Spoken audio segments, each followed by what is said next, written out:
As you said, I cover SME policy, which is quite broad in what I do, but I also have quite a strong particular focus on firm level productivity and increasingly on business support as well. As many of you know, SMEs are, of the 5.9 million businesses out there, 99% of them are SMEs. They're an incredibly vital part of our economy in every community across the country.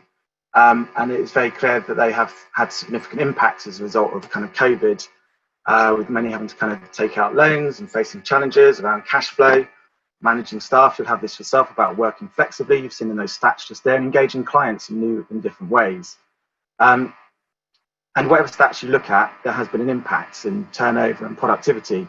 I hope that there's some more positive signs coming through now. And so the Zero report came out yesterday, showed the slight recovery with 11% increase in year-on-year improvement from May, when revenue was down 29%. So there's a bit of an improvement there. But looking back to last year, that's still 18% lower than where we were then. So obviously still some difficulties, but moving in the right direction.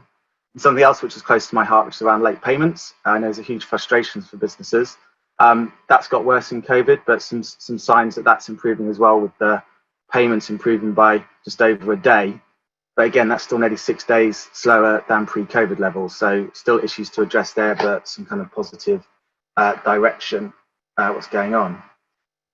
With all of these impacts, government's been, I think, working really hard to mitigate that, and has put in place an unprecedented level of support to help businesses kind of through the impacts of COVID. And so there's the kind of funding schemes, there's bounce back loans, which has put out over £30 billion to over 1 million companies in a very short space of time. And the coronavirus business interruption loan scheme, over 12 billion to nearly 60,000 businesses.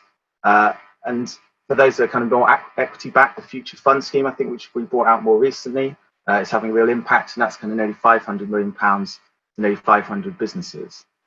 So we're trying to put support out there. But it's also not just kind of support to manage the impacts. We need to look to recovery, and a recovery that kind of focuses on the government's priorities around levelling up and stimulating a green economy, a world-class science and innovation base, and making UK one of the best places in the world to kind of start and grow a business.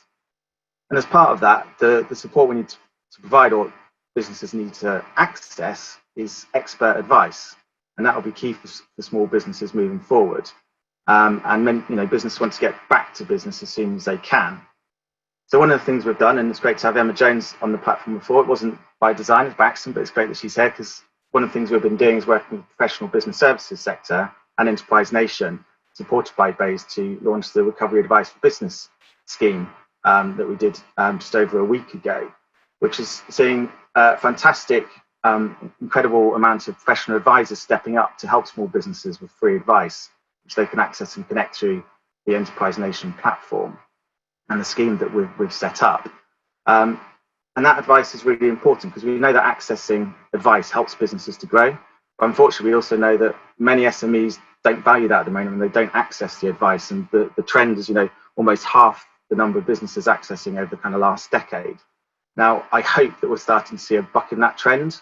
And that one of the opportunities that comes out of this situation is that more businesses will be accessing that advice now and going forwards. And we've got the transition coming at the end of the year as well.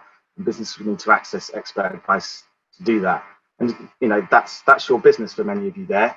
And the professional business services sector is one of the largest and most successful sectors in the UK.